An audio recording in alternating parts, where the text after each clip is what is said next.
අයිබෝන් යාළුවනේ. ඉතින් අදත් අපි එකතු වුණේ දෙවැනි පාඩම විදිහට ඩබල් ක්‍රොෂේ එහෙමත් නැත්නම් දෙපට ගෙතුම කොහොමද කරන්න කියලා ඉගෙන ගන්න. මුලින්ම කියන්න ඕනේ වීඩියෝ එක ගොඩක් zoom කරලා තියෙන්නේ. ඒ නිසා සමහර වෙලාවල් වලට පේනවා අඩු වේවි. හැබැයි ගෙතුම අවශ්‍ය විදිහට පේන්න මම ගොතනවා. මුලින්ම අපි ස්ලිප් නෝට් එක දාලා ඊට පස්සේ අපේ ගෙතුම පටන් ගන්න ඕනේ. මම චේන් 10ක් ගොතා ගන්නවා. ඊට පස්සේ ඒ චේන් 10ට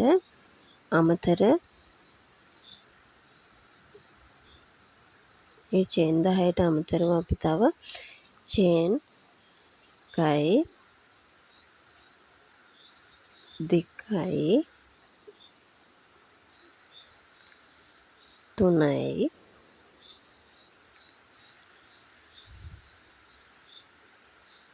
ඊට පස්සේ පටන් ගන්න තැන ඉඳලා ආපහු චේන් 3ක් ඇරලා 4 වෙනි චේන් එකට තමයි අපි ඊට පස්සේ හුක් එක ඇතුළත් කරන්න ඕනේ.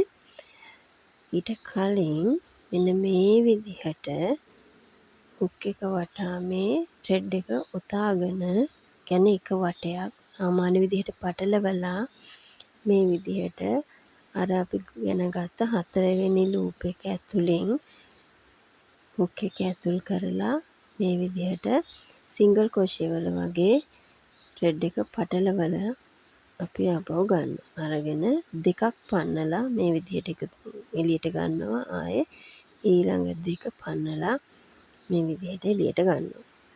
ආයේ බලන්න ලූප් එක වටා වටයක් ඔතනවා.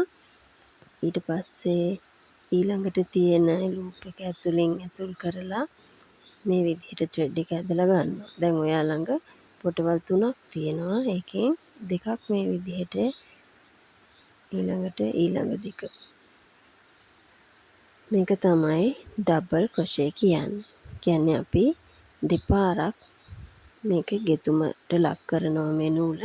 ඒ නිසා අපි ඩබල් ක්‍රොෂේ කියලා මේක හඳුන්වනවා. ලූප් එක ඇතුලෙන් දානවා. ඊට පස්සේ පුරුදු විදිහට දෙකක් ඊට පස්සේ දෙකක් පන්නනවා. ඉතින් යාළුවනේ මම ටිකක් වේගෙන් මේ විදිහට වීඩියෝස් දාන්නේ. මට ක්‍රොෂේ ඉක්මනින් ඔයාලත් එක්ක ඉගෙන ගන්න ඔයාලට උගන්වන්න ඔයාලත් එක්ක ඉක්මනින්ම ඇඳුම් ටික කරගෙන යන්න ඕනේ. ඒක නිසා ඉතින් බය වෙන්න එපා. මේක ඔන්ලයින් ක්ලාස් එකක්වත් ලයිව් වීඩියෝ එකක්වත් නොවන නිසා ඔයාලට කොටසින් කොටස හිමින් සැරේ පුහුණු වෙන්න පුළුවන්.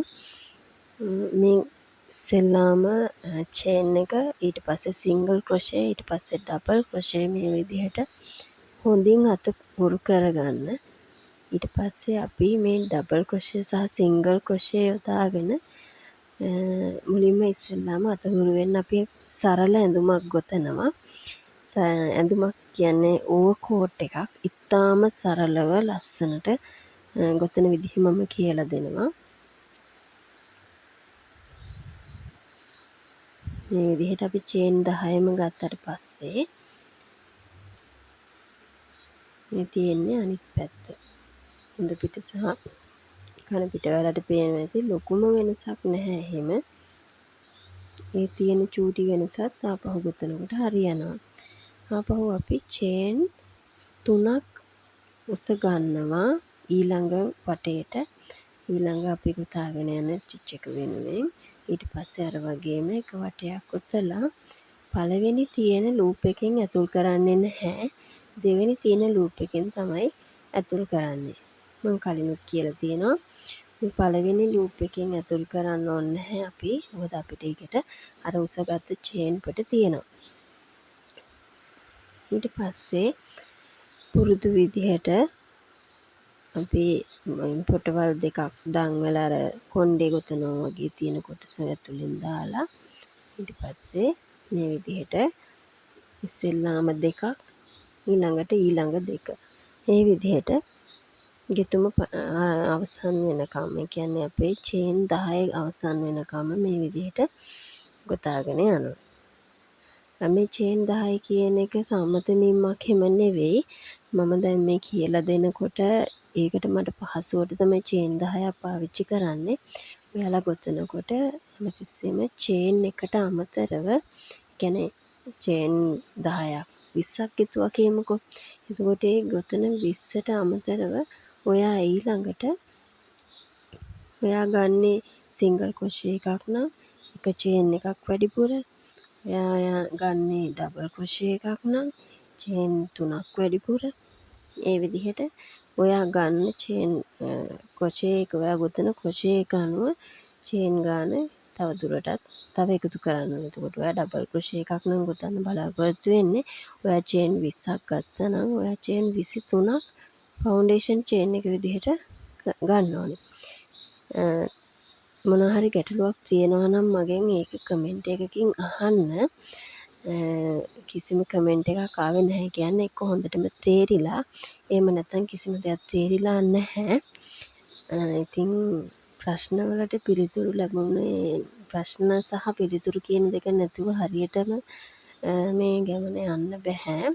ඔයාලා චුට්ටක් බලන්න. දැන් මම මේ ගොතාගෙන යනකොට මගේ සුළඟිල්ලේ තියෙන නූල්පට, ඒක ඇදෙන විදිහ තමයි මම මේ පෙන්නන්නේ. ගොතාගෙන යන වෙලාවට අර පොඩ්ඩක් ඉස්සරහට ඇදෙනවා. කියන්නේ මම බුරුල දෙනවා.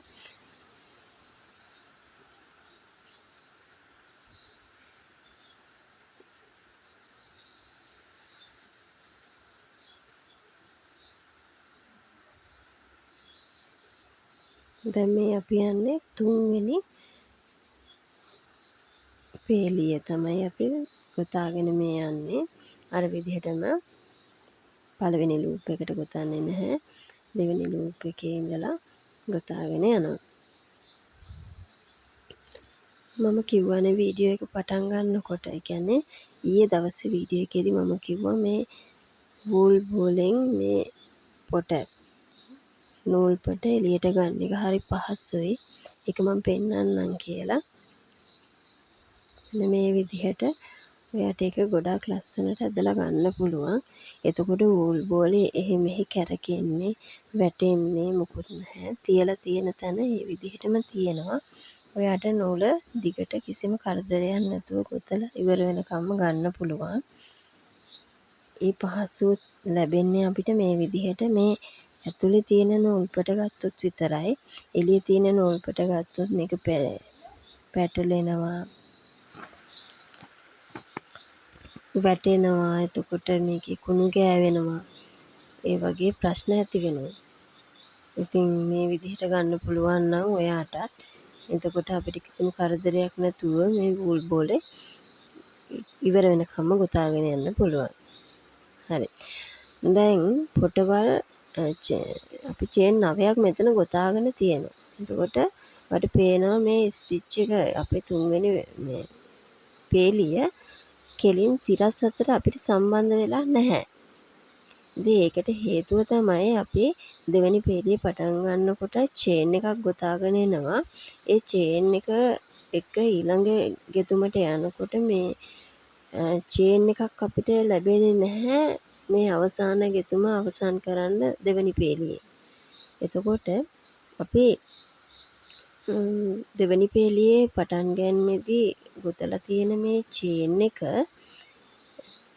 ඒකේ අවසානයේ තියෙන චේන් එක, ඒ කියන්නේ අපි චේන් 3ක් ගොතනවානේ. අන්න ඒකේ 3 වෙනි චේන් එක ඇතුලෙන් මේ විදිහට ලූප් එක හුක් එක දාලා ත්‍රෙඩ් එක මේ විදිහට අර ඩබල් ක්‍රොෂේ එකක් ගෙතුවාම ඔයාට හරි කෙලින් මේ විදිහට එනවා. ඒක ඔයාට තේරෙන්නේ නැත්නම් අපි මේක කරගෙන යනකොට, ඒ කියන්නේ අපි ආයෙ දැන් ගෙතුමක් කරනකොට මම ගොතනකොට ඔයාට ඒක තේරෙයි.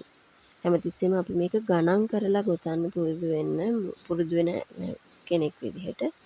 එතකොට මේක ඔයාට ගොඩාක් ලේසියෙන් කරගන්න පුළුවන්. දැන් අපි බලමු ත්‍රෙඩ් එක කපන විදිහ. ඉස්සෙල්ලා වීඩියෝ එකේ මම ඒක කියලා දුන්නට ලොකුවට පැහැදිලි කිරීමක් කරේ නැහනේ.